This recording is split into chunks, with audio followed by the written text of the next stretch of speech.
split in the city? You had like the Juggalos and D12 fans. Like, were they split, or was everything cool?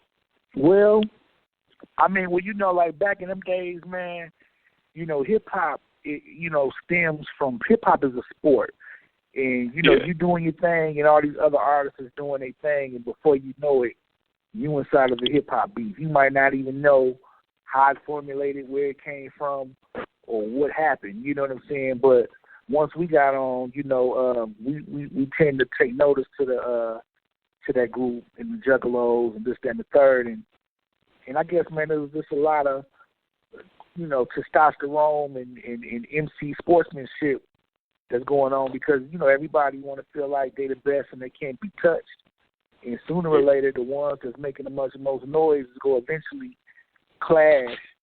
Eventually, you know what I'm saying, and then then let the sport begin.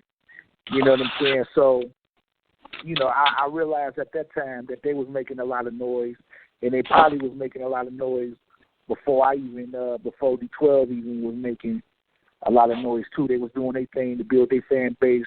At the same time, we was building our fan base, and before you know it, here we are, these two rival groups. You know what I'm saying? But the sportsmanship of the game was so strong, we didn't even stop to think like, man, we all come from the same place, man. Let's all go ahead and get together and do their thing, man. But eventually down the line, everything smoothed itself out. I know Bizarre told me, he had conversations with them, and me, I never really ran into any of them personally myself, but Bizarre was the first one that told me that everything was cool with them years and years ago. So when Bizarre said it was cool, and I looked at it, it was like, all right, it was cool. But I never had the chance to run into any of them during that era. All I know is they was making a lot of noise on the independent tip, and I respected them for building such of an independent fan base, because that's huge, coming out, having an independent fan base that huge in the early 2000s. So they really, really left their mark.